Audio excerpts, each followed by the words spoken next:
Saludos mis amados hermanos, en el nombre del Señor. Bienvenidos hermanos a esta convocatoria especial que hemos estado preparando en el nombre del Señor para este momento, hermanos, donde el Señor nos congrega y nos convoca con un propósito especial, y es la conmemoración de los 179 años de la primera visita del lugar santísimo. Toca hacer la salvedad, hermanos, para que podamos nosotros entender. Eh, ¿Listo, hermano? Puede dejarla exactamente. Todo listo allí. Yo al final cerramos la grabación. Queremos, hermanos, motivarles para que esta semana estemos conectados por la gracia del Señor y estudiando juntos la palabra eterna. Amén. Vamos a orar a nuestro Padre en esta hora. Querido Dios Todopoderoso, Creador del cielo y de la tierra, invocamos tu nombre y invocamos tu obra redentora. En esta mañana, Señor, nos acercamos al trono del lugar santísimo, donde tú presides el gran juicio final, donde se decide el destino eterno de cada criatura. ¿Quién podrá estar de pie delante de ti, Señor? Te rogamos, Padre Celestial, que nos laves, nos emblanquezcas y nos purifiques con la sangre de tu Hijo, y que podamos ser aceptos ante ti, Señor, en esta hora. Ten piedad de tu pueblo, ten piedad de nosotros, de la familia que representamos, Señor, porque queremos ser parte de esa compañía que sigue al Cordero por donde quiera que el Cordero va. Dirígenos en esta hora, Padre, y haz posible que tu palabra sea lámpara a nuestros pies y lumbrera en nuestro camino. Te lo agradecemos, Padre, en el nombre de tu eterno Hijo. Amén, amén. Amén. Bien, amados hermanos, un saludo para todos y también para los que pueden conectarse por diferido. Un abrazo, hermanos queridos. Estamos orando, seguimos orando y seguiremos orando. La palabra del Señor dice, tenemos también la palabra profética más segura, a la cual hacemos bien en estar atentos como una antorcha que alumbra en un lugar oscuro. Eso lo dijo el Señor a través del apóstol Pedro, y para nosotros se constituye en una gran bendición, hermanos, esa promesa de estar atentos a la palabra profética más segura. Queremos, hermanos, en esta semana eh, no olvidar que para esta época el pueblo del Señor tiene un motivo especial para conmemorar. No estamos hablando de celebrar, estamos hablando de conmemorar. Es muy diferente celebrar que conmemorar, ¿sí? Conmemorar implica no olvidar lo que el Señor ha hecho por nosotros en el pasado, ¿verdad? ¿Sí? Eh, Celebrar también sería un motivo, pero ya deberíamos estar en casa, ya deberíamos estar en la santa ciudad. Así que vamos a la palabra del Señor en esta hora, hermanos, y el tema queremos ubicar aquí con el cuadro bíblico de la primera visión. O sea, la primera visión en cierta manera era una profecía, una promesa que el Señor le había hecho a su pueblo, ¿sí? Que en el fin del tiempo el Señor iba a obrar en favor de su pueblo de una manera especial, en un momento especial de la historia de su pueblo, para glorificar su nombre en esta tierra en el fin del tiempo, ¿sí? Para nosotros ubicarnos, hermanos, eh, inicialmente quisiéramos ir a Apocalipsis para que nosotros cuadremos aquí, hermanos, eh, la, el, ¿dónde estaba la promesa? ¿Dónde estaba la promesa de que Dios iba a levantar en el fin del tiempo su brazo derecho. Y aquí dice Apocalipsis capítulo 10, está el contexto profético de la primera visión. Apocalipsis capítulo 10, ¿ya? Y todo esto está conectado aquí con este cumplimiento profético perfecto. Apocalipsis capítulo 10. Dice la palabra del Señor que gritó a gran voz. Vi otro ángel, otro mensajero poderoso que descendía del cielo, envuelto en una nube, y el arco iris estaba sobre su cabeza, y su rostro era como el sol, y sus piernas como columnas de fuego. Es una visión, un mensajero. ¿Quién es este mensajero, hermanos? Nuestro Señor. Nuestro Señor y Salvador se manifiesta poderosamente aquí, ¿ya? Glorioso y poderoso. Tenía en su mano un librito abierto, ¿sí? Este libro abierto tiene que ver con las profecías selladas del libro de Daniel. Y dice que puso su pie sobre el mar y su pie izquierdo sobre la tierra. Estaba hablando de la cobertura que tendría esta manifestación en el planeta Tierra, en el mar y en la tierra, ¿sí? Gritó a gran voz como ruge un león. Cuando gritó, los 7 truenos emitieron sus voces. Aquí hay un misterio, ¿sí? Aquí hay un misterio. En este verso 3 hay un misterio especial. Cuando clamó, 7 truenos emitieron sus voces. Cuando los 7 truenos hablaron, yo iba a escribir, pero una voz del cielo me dijo: sella las cosas que hablaron los 7 truenos, no las escribas. Entonces noten, amados hermanos, que hay un ángel con un librito abierto, pero que a la vez su ministerio trae un misterio, un libro abierto, pero hay ahora también algo sellado, ¿no?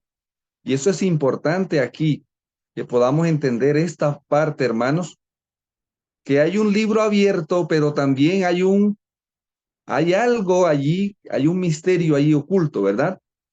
Y dice entonces el mensajero que vi de pie sobre el mar y sobre la tierra levantó su mano derecha al cielo. Amén. Qué gloriosa visión, qué maravilloso ver a nuestro Señor actuando en favor de su pueblo en los últimos periodos, en el último periodo de la historia del mundo.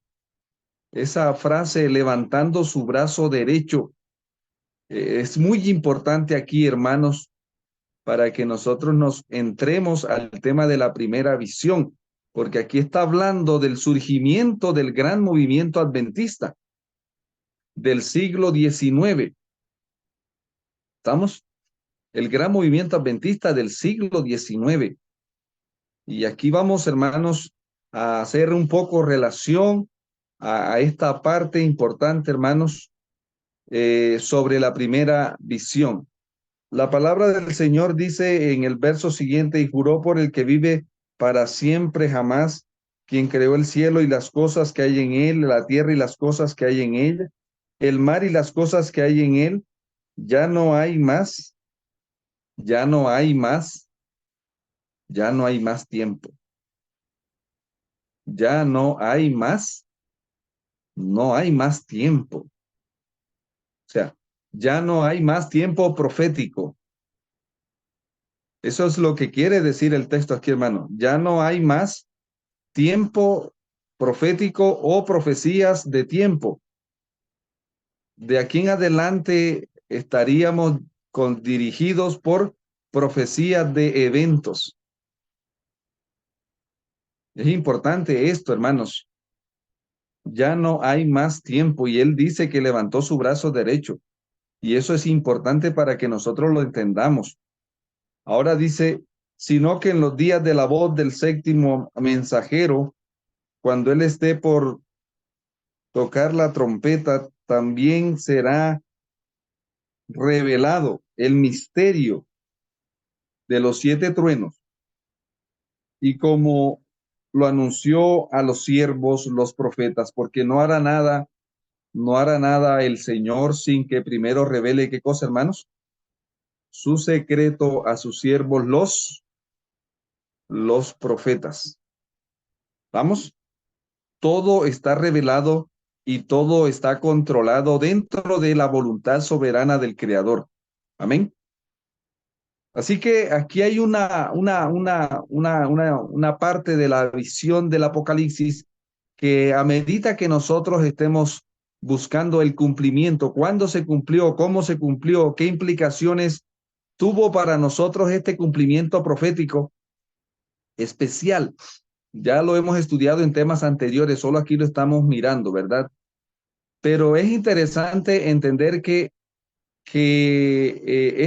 esta parte de Apocalipsis también está implícita en el libro de eh, las profecías del Apocalipsis, están implícitas y algunas explícitas en el libro de Mateo, el sermón profético del Monte de los Olivos.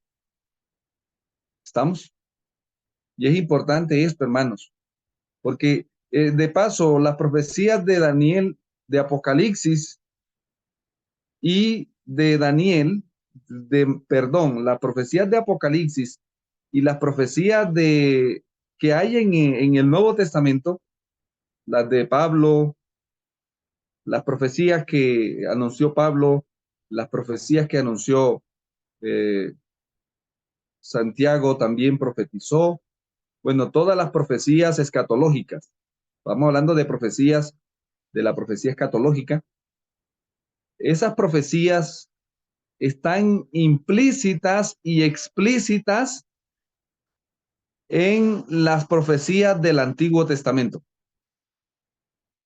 porque hay un engranaje profético perfecto en lo que el Cordero va revelándole a su pueblo a través de la historia. ¿Sí? Hay una conexión profética perfecta, porque lo que hemos ido viendo, hermanos, es que la senda, como dice el Señor, la senda de los justos es como la luz de la aurora que va en aumento hasta que el día es perfecto, ¿sí? Entonces, todo ese sistema de revelación que está en el Antiguo y el Nuevo Testamento se unen, se fusionan para que el pueblo del Señor tenga una claridad, una claridad de acción, una claridad de lo que el Señor nos ha venido comunicando, porque ha habido una comunicación permanente entre el Señor y su pueblo. Y ahora el pueblo lleno del Espíritu, habilitado por el Espíritu, recibe esa revelación y ahora le da el uso que el Señor quiso que tuviera. No se interprete de manera humana, ¿ya? Por lo tanto, mis amados hermanos, para que nosotros ubiquemos esta parte básica, porque miren que aquí en Apocalipsis capítulo 10 dice claramente que el Señor iba a actuar en medio de esta circunstancia de Apocalipsis 10, versículo 7. Nos estaba dando una promesa aquí, que aunque iba a haber un misterio de los siete truenos por un momento, luego el Señor iba a manifestarse en su pueblo en el tiempo del inicio de la voz del séptimo ángel, y ese misterio de los siete truenos iba a ser revelado, iba a ser entendido, iba a ser comprendido, ¿ya? En el tiempo de la voz del séptimo ángel.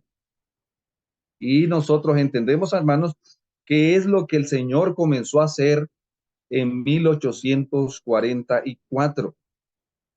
cuando sonó la séptima trompeta o comenzó a sonar la séptima trompeta.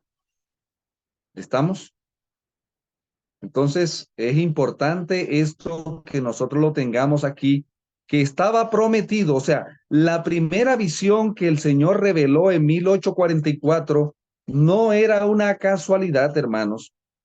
La primera visión es una causalidad de los planes sempiternos del Eterno en favor de su pueblo remanente en este mundo que peregrinamos todos. Nada es por casualidad, todo tiene una causalidad y sobre todo esto, para ese momento, el pueblo del Señor necesitaba una asistencia especial y estaba prometida y el Señor cumple la promesa en lo que conocemos hoy como el mes de diciembre de 1844. Yo le pregunto, ¿cuándo fue lo que hoy conocemos como el Gran Chasco? ¿En qué fecha fue? 22 de octubre de 1844. ¿Y cuándo llegó la primera visión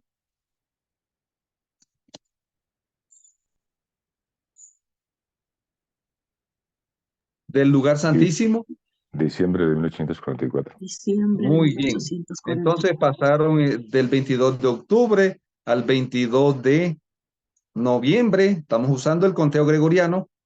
Al Así 22 es. de diciembre, supóngale ahí, octubre a noviembre, ahí estaba el pueblo estudiando. Aquí, en este libro, mis amados hermanos, vamos a encontrar la experiencia de esta en el libro Primeros Escritos. Yo quisiera que alguno me ayude a leer aquí, si el hermano John tiene por allí eh, lo que hemos estado tratando de ubicar rapidito, hablando de esta experiencia, de lo que sucedió, ¿sí?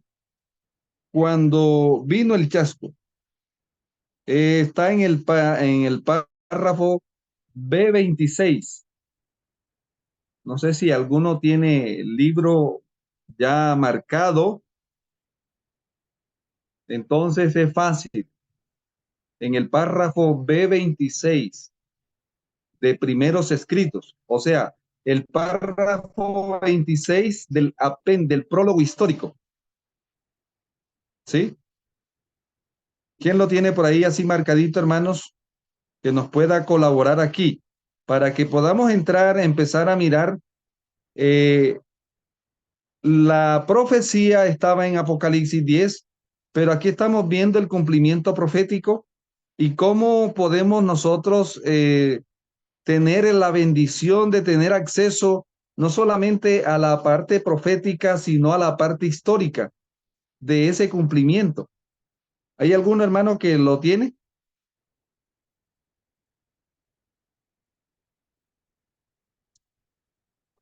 ¿Sí?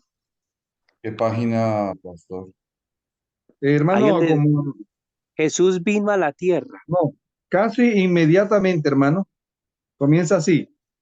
Ah, Bueno, ya. comienza ahí, hermano. Comienza ahí en el C25, ¿sí? Ok. Jesús no vino a la tierra como lo esperaba.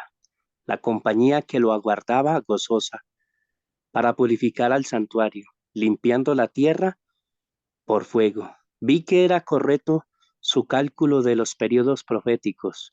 El tiempo profético había terminado en 1844 y Jesús entró en el lugar santísimo para purificar el santuario al fin de los días.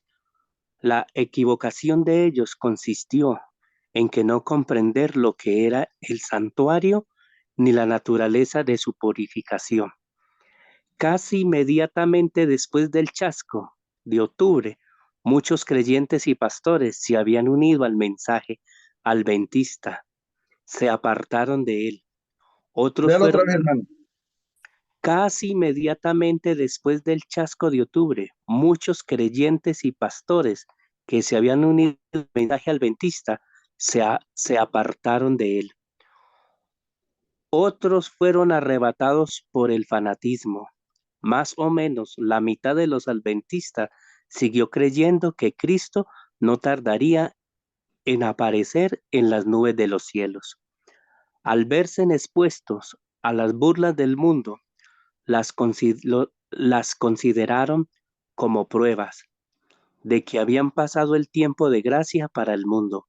Creían firmemente que el día del advenimiento se acercaba, pero cuando los días se convirtieron en semanas y el Señor no apareció, se produjo una división entre ellos.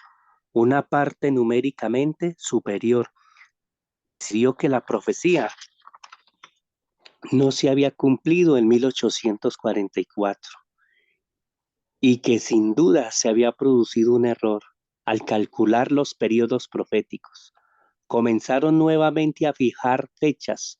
Otro grupo menor, que vino a ser el de los antecesores de la Iglesia Adventista del Séptimo Día, hallaban certeras las evidencias de la obra del Espíritu Santo en el gran despertar y se consideraban imposible negar que el movimiento fuera de Dios, pues fuera obra de Dios. Puede hacer esto, pues hacer esto habría sido despreciar al Espíritu de gracia. Entonces, fíjese, hermano, que había un grupo que consideraba que, porque algunos se dividió ahí un zarandeo, ¿cierto? En esa experiencia hubo un zarandeo allí fuerte y hay un grupo que hay varios, se divide el grupo, ¿verdad? Y ahora entonces hay un grupo que persevera y dice, no, es imposible que el Señor no nos haya guiado hasta aquí. Aquí hay un propósito divino. Estaban, por así decirlo, chasqueados, pero no derrotados, ¿sí? Y este grupo menor, ese grupo que no era la mayoría, sino el grupo menor, siguió orando y siguió estudiando. Todo este tiempo estaban estudiando, ¿sí? ¿Ya? Ahora siga leyendo, por favor, hermano, o si ya otro lo alcanzó. El párrafo sigue. Para este grupo, Sí, la obra que debían hacer y lo que experimentaban estaba descrito en los últimos versículos de Apocalipsis 10. ahí está. ¿Capta?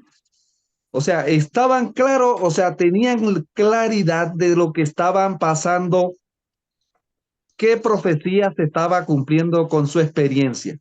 Esto me parece maravilloso, hermanos, que el Señor nos ha habilitado a nosotros para que a través de su Espíritu nosotros podamos entender qué profecías se están cumpliendo en el tiempo en que nosotros vivimos, en medio de las circunstancias en las que nosotros estamos. Y eso fue lo que el Señor hizo allí.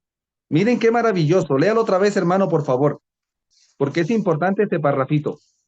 Para este grupo, la obra que debían hacer y lo que experimentaban estaba escrito en los últimos versículos del capítulo 10. Su experiencia tenía una base profética clara. Su experiencia tenía una base profética clara. Estaba basado en la palabra del Señor. Siga leyendo, por favor, hermano. Debían reavivar la experiencia. Dios los había conducido y seguía conduciéndolos. Amén. En sus filas militaba una joven llamada Elena Harmon, quien recibió de Dios en diciembre de 1844 una revelación profética. ¿Qué recibió en diciembre de 1844? Una revelación profética. La pregunta es, hermano, si los pioneros hace 179 años estaban detrás del tema de la Navidad. Solamente estoy haciendo aquí un paréntesis. ¿Cuál era la preocupación? ¿Cuál era lo que los movía? ¿Qué los estaba motivando? Hermanos, estas son unas cosas que lo ayudan a uno a centrarse en lo que el cielo quiere que nosotros estemos concentrados, ¿sí? Y nos ayuda a ubicarnos espiritualmente como creyentes, hermanos, como creyentes que tienen una madurez, a darle importancia a lo que el cielo le considera importante, primario, ¿sí? Hay cosas importantes, pero no son primarias. Y aquí vemos a un pueblo que está dedicado, preocupado en el mes donde muchos estaban dedicados en otra cosa. Si yo te pregunto, en qué estaba dedicada la mayoría de los creyentes en aquel tiempo, para esa época de la primera visión. En entender las profecías, especialmente las que concernían al fin del tiempo. Hermano, por ejemplo, los que no estaban en este grupo, ¿no? La mayoría de los creyentes que habían rechazado el mensaje, ¿en qué estaban dedicados para el mes de diciembre? En conmemorar lo que el Cordero había hecho, ¿en dónde? En el atrio, en el campamento, su nacimiento, ¿sí o no? Se estaban preparando para conmemorar el nacimiento del Señor. Pero aquí hay un grupo que está preocupado por lo que el Cordero estaba haciendo, ¿en dónde, hermanos? En el lugar santísimo. En el lugar santísimo. ¿Ya? Y eso los mantuvo. Y miren qué sucedió. Léalo otra vez, hermano, por favor, o siga leyendo. Mire lo que pasó allí. En el mes de diciembre. Por eso aquí está la fecha, hermanos. No está la fecha exacta. No se conoce la fecha exacta de la primera visión. Pero sí se dice que es fue a mediados del mes de diciembre. ¿Sí? Siga leyendo. En esa visión el Señor le mostró la peregrinación del pueblo adventista hacia la áurea ciudad. Amén. La visión no explicaba el motivo del chasco. Si bien la explicación podía obtenerse del estudio de la Biblia, como sucedió, sobre todo hizo comprender a los fieles que Dios los estaba guiando y continuaría Amén. conduciéndolos mientras viajasen hacia la ciudad celestial. Qué maravilla, hermano. Miren a qué vino el Señor. ¿A explicarles el chasco? No, No, no, a ver la criatura. seguridad. Te voy a explicar, te voy a mostrar son los planes que tengo con ustedes. El Señor vino a explicarnos los planes que tenía con quién, hermanos. Vino a revelarles lo que ellos más necesitaban, que el Señor les confirmara que Él los estaba guiando, que los había guiado en ese tramo duro por el que pasaron y que los estaba guiando en ese momento de incertidumbre y que los iba a continuar guiando hasta cuándo, hermano David. Hasta que llegaron a la ciudad celestial. ¡Qué maravilla! ¿Cómo podemos nosotros aquí el carácter del Dios al cual seguimos y servimos, hermanos? ¿Sí? Esto es una maravilla aquí. Ahora, esta visión, hermanos queridos, reúne aquí muchos elementos importantes y vamos a estar en esta semana mirando detalles importantísimos porque el Señor viene a darnos certezas en medio de la incertidumbre, viene a darnos esperanza en medio de la desesperación, viene a traer luz en medio de la oscuridad. Cuando todo aparentemente estaba perdido, bueno, vamos a decirlo así, pues, ¿cómo terminó el primer ángel? ¿Cómo terminó el primer ángel? En un chasco, ¿verdad? Lo vamos a ver esta semana. ¿Cómo terminó el segundo ángel? La obra inicial, en un En chasco. otro chasco. Entonces, ellos aquí están en la película de cómo todo terminó. O sea, ¿cómo terminó el gran movimiento adventista? ¿Cómo terminó? En un gran chasco. Humanamente hablando, ¿cómo terminó? Pero ahora el Señor viene con la primera visión a decirle, ¿qué les vino a decir? Hijos míos, lo que ustedes creían que era el fin es solamente qué cosa. El comienzo. Lástima que el enemigo ha borrado, hermanos, del pueblo de Dios todo esto. Cómo el diablo borró de su pueblo, del pueblo de Dios, toda esta riqueza que heredamos por nuestro Padre Celestial. Hoy, 179 años después, ¿qué tan relevante es para nosotros la primera visión, hermanos queridos? Esa experiencia esta experiencia que hoy cuando la leemos nos reaviva, nos motiva, nos inspira, nos toma. ¡Wow! Tenemos un Padre que nos ha guiado, nos está guiando y nos va a guiar si nosotros se lo permitimos. Si se lo permitimos, porque la evidencia está en que no todos los que fueron a 1844 recibieron esta bendición como una bendición. ¿Ya? No todos, solamente el pequeño grupo que perseveró recibe esta bendición del Señor, esta visión de Dios y le abre el corazón al Señor y la toma como algo de verdaderamente de parte de Dios. A la mayoría, hermanos queridos, le atribuyó a otros motivos este cumplimiento profético. Y podemos seguir leyendo, hermano, para que, hermano David, o si otro hermano gustaría seguir la lectura, porque estamos promoviendo de paso, hermano, la lectura del libro Primeros Escritos, como la clave para nosotros entender los escritos finales. No podemos nosotros entender los escritos posteriores si no entendemos los escritos anteriores, ¿ya? Y por eso es tan importante esta parte del prólogo histórico. No hemos entrado todavía al libro, estamos en el prólogo histórico y esta parte es muy importante. ¿Puede seguir leyendo, por favor, hermano? Sí, señor. Al pie de la senda simbólica mostrada a la joven Helena, había una luz brillante que el ángel designó como el clamor de medianoche, expresión vinculada con la predicación de un inminente advenimiento durante el verano y el otoño de 1844. Párele ahí, hermano, párele ahí. ¿A dónde nos manda la primera visión? Ya está mandándonos Apocalipsis 10. ¿Estamos? Nos está mandando Apocalipsis capítulo 10. Pero tengan las antenitas bien activas. ¿A dónde nos está mandando también? ¿Dónde aparece esta frase, el clamor de medianoche? ¿En dónde aparece esto en la Biblia? Mateo 25. Exactamente. Mateo 25.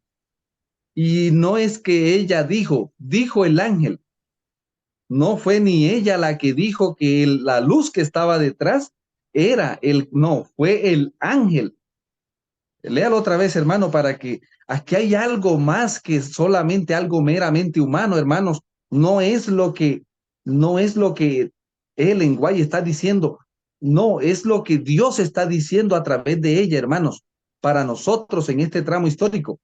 Siga leyendo. Al pie de la senda simbólica mostrada a la joven Helena, había una luz brillante que el ángel designó como el clamor de medianoche, expresión vinculada con la predicación del inminente advenimiento del verano y otoño de 1844. En Y aquella visión, eventos conectados con qué ángel, hermano David. con el primero y segundo. Ahí está. ¿Capta? Y estamos mandando el clamor de medianoche para adelante o para atrás. Miren cómo viene la primera visión a armar el rompecabezas profético. Cómo viene Dios a darnos luz. Miren, hijos, la parábola de las vírgenes tuvo su cumplimiento profético perfecto aquí. Y es como algo dinámico, pero no está en el futuro la parábola de las 10 vírgenes. ¿Ya? Es que termina, por así decirlo. Bueno, aquí hay muchas cosas que ya usted puede tomarlas y darles más, pero le invito para que siga conectado en esta semana. Siga leyendo, por favor, hermano. En aquella visión se discernía a Cristo conduciendo al pueblo a la ciudad de Dios. Amén, hermanos. Qué maravilla. Qué maravilla, hermanos. El Señor va, como Apocalipsis 14:4 lo dice. ¿Acaso no lo reveló también el Señor en Apocalipsis 14:4? ¿Qué dice? Vamos a leerlo, hermanos, para que nosotros miremos aquí. Esta afición está conectada con esta de Apocalipsis 14:4. ¿Qué dice, hermanos?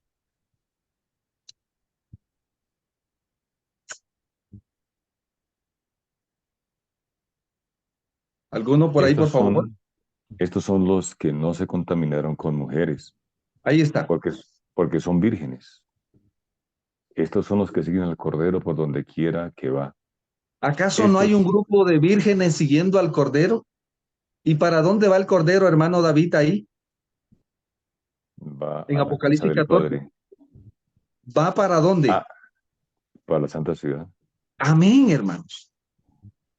Entonces ahora vemos aquí, acá, está dándole zoom a esta parte que estaba allí explícita, pero ahora se ve más explícita. El Cordero guiando a su pueblo, ¿a dónde, hermanos? A la Santa Ciudad. La Siga Santa leyendo. Ciudad.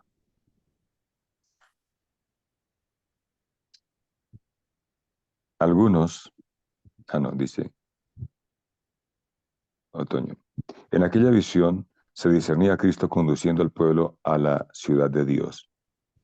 La conversación oída indicaba que el viaje iba a resultar más largo de lo que se había esperado.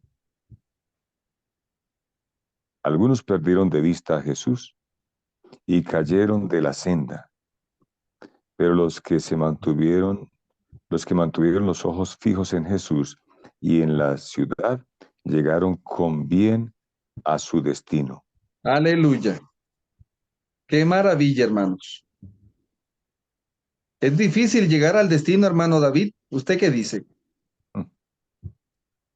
Bastante difícil, pero tenemos la seguridad de que el Señor nos guía. Hermano querido, yo creo que no es difícil porque mire, ¿qué es lo que usted tiene que hacer para llegar a la Santa Ciudad? El Cordero le alumbró el camino. Tiene una luz detrás y tiene una luz ¿de qué? Delante. Tiene una luz delante. ¿Cómo está el camino del pueblo adventista hacia la ciudad celestial? Está en Iluminado. tinieblas, iluminado por la luz de la gloria de Dios. Si usted se mantiene en ese, dice, por eso dice aquí se cumple la palabra, yo soy la luz del mundo. El que me sigue, no, ¿qué cosa, hermanos? No andar en El tinieblas. que me sigue no andará en qué cosa, hermanos. No andará en tinieblas. Aquí este servidor hizo aquí ¿qué? Una partecita que usted la puede eh,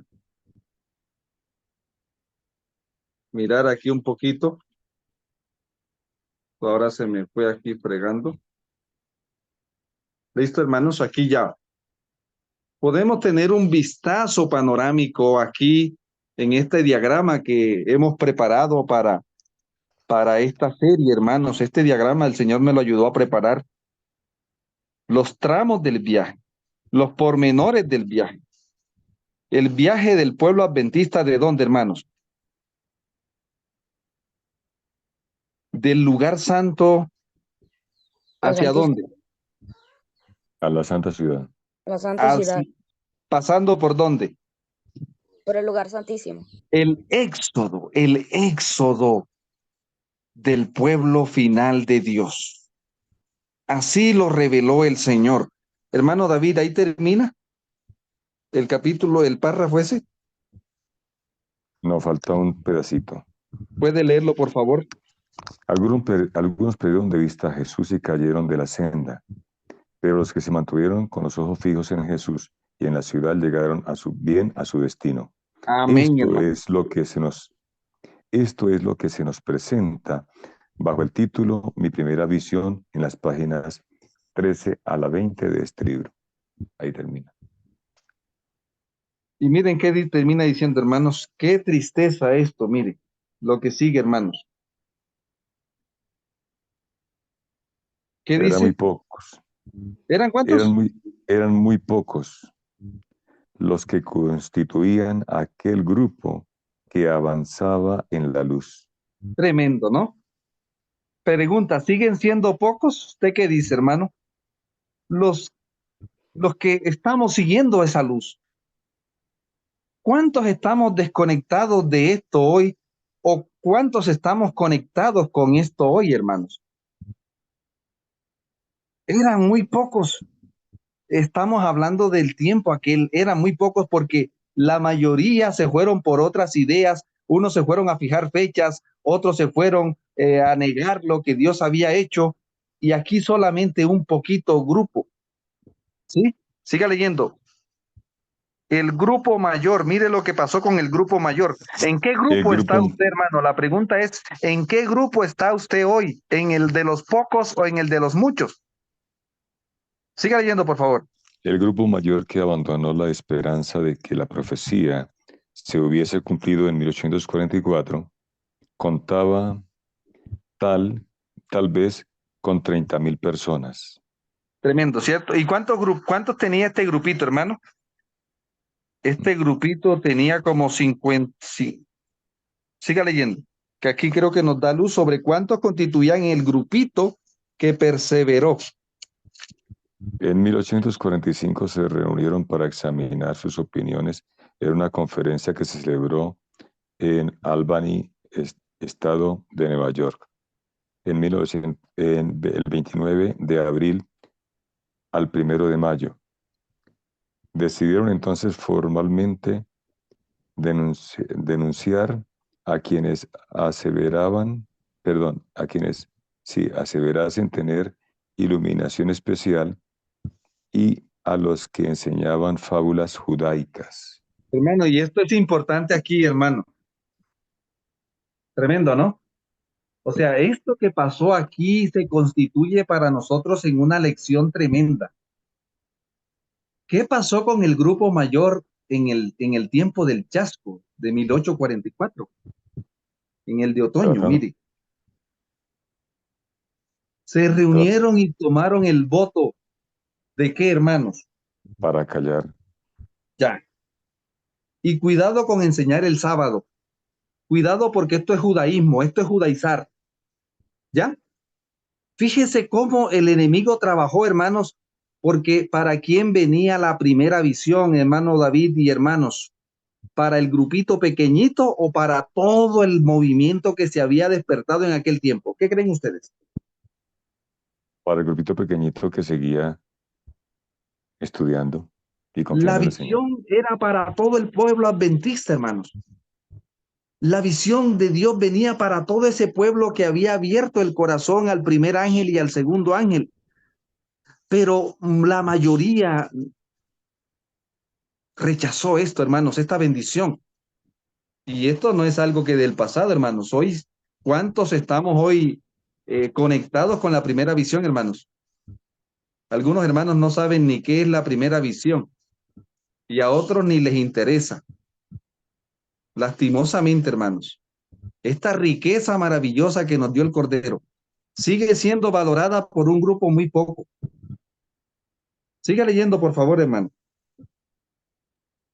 Cerraron así la puerta para no dejar penetrar la luz referente al sábado y al espíritu de profecía. Creían que la profecía no se había cumplido en 1844 y algunos fijaron para una fecha ulterior la terminación de los 2300 días. Ajá. Fueron fijadas varias fechas, pero una tras otra pasaron. Al principio, este grupo unido por la influencia cohesiva de la esperanza adventista marchaban en unidades vinculadas entre sí, pero con bastante elasticidad, pues entre todas sostenían una gran variedad de doctrinas. Algunos de estos grupos no tardaron en dispersarse. El que sobrevivió algunas décadas llegó a ser la Iglesia Cristiana Adventista, cuyos miembros son llamados en nuestras primeras publicaciones adventistas del primer día o adventistas nominales. Hermano, ¿y sabe cuánto constituían el grupito pequeño? 50 hombres. 50 hombres, 50 hermanitos. Fueron la base del grupo que recibió la visión. ¿Ya? ¿Y cuántos constituían el otro? El grupo 30.000. mayor. 30 Tremendo, mil. ¿cierto, hermano? 20.000. 30.000. ¿En qué grupo está usted hoy, hermano querido? tiempo para que nosotros en el tramo final, cuando el pueblo, cuando el gran movimiento adventista está hoy llegando a dónde, hermanos. Pregunta, ¿por dónde cree usted que va hoy el cortejo? ¿Todavía está por donde lo vieron los pioneros? ¿Qué dice usted, hermano? ¿Cree usted que todavía o la visión fue estática o fue dinámica? Dinámica. ¿Será que ya está llegando a la Santa Ciudad? Así llega. Está muy Hermanos cerca. queridos, ¿en qué lugar está usted hoy? ¿Qué importante es para usted hoy la primera visión del lugar santísimo? Digo yo la primera visión, hermanos, porque es necesario que entendamos esto. La primera visión de Ellen White, ¿ya? La primera visión, por así decirlo, la primera gran visión desde el lugar santísimo. Porque Dios siempre ha tenido visiones para su pueblo, solo que lo ha hecho de diferentes lugares del templo celestial. Así que le animo en el nombre del Señor para que esta semana nos conectemos, hermanos, de una manera especial y que podamos, hermanos queridos, vernos en ese cortejo que sigue al Cordero por donde quiera que, hermanos, por donde quiera que el Cordero va. Amén. Somos parte, hermano, de un cumplimiento profético. Somos una iglesia que tuvo un cumplimiento, nació de un cumplimiento profético. Tenemos una misión profética, tenemos una visión profética, por lo tanto necesitamos una experiencia profética. Hermanos, volvamos, no os olvidéis de lo que el Señor hizo, de lo que el Señor está haciendo y de lo que el Señor va a hacer por nosotros, en favor de nosotros, porque vamos rumbo a la nueva Jerusalén. A grosso modo quiero resumir, hermanos. ¿En qué parte del Apocalipsis comienza la primera visión?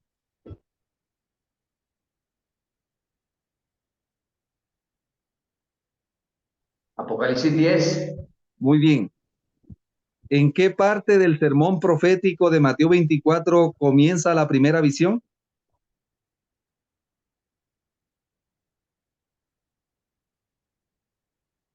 Mateo 25:1. Muy bien. Es importante que usted ubique la base bíblica, porque todo esto tiene una base bíblica. Ahora, hermanos queridos, ¿en dónde termina la primera visión en Apocalipsis?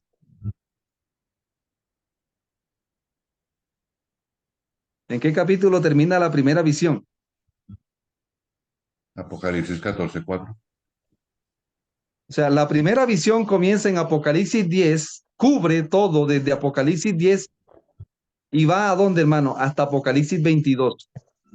Cuando la nueva Jerusalén ya esté en dónde, hermanos. La santa ciudad ya no estará en el cielo, sino en dónde. Y lo vamos a ver en esta semana, ¿listo? No se desconecte, esté conectadito, esté orando, Señor, ayúdame a recobrar la visión. Amén. Vamos a orar, querido Padre, gloria y honra damos a tu nombre. Aquí hay un pueblo, Señor, que aunque pequeño, queremos seguir al Cordero, por donde el Cordero va. Gloria, honra damos. Aleluya. Aleluya. Porque el cielo se ha dignado en manifestarse a su pueblo cuando su pueblo más lo necesitaba. Y sin duda alguna lo vas a hacer ahora, Señor, cuando más necesitamos de ti, porque nunca nos has dejado solo. Siempre has estado como un Padre amoroso, conduciéndonos por este mundo oscuro. Te rogamos, Padre Celestial, para que la luz que está detrás de nosotros resplandezca y nuestros pies sean alumbrados con la luz del cielo y afirmen nuestros pasos rumbo a la nueva Jerusalén. Bendícenos, Señor, en esta mañana, en este día, que la bendición tuya nos acompañe en este día y todas las actividades que en él realizaremos. Te pedimos tu bendición, Señor, y que tu visión esté siempre en nuestro corazón. En el nombre de tu eterno Hijo. Amén. Amén. Amén. Amén. Amén. Bueno, amén.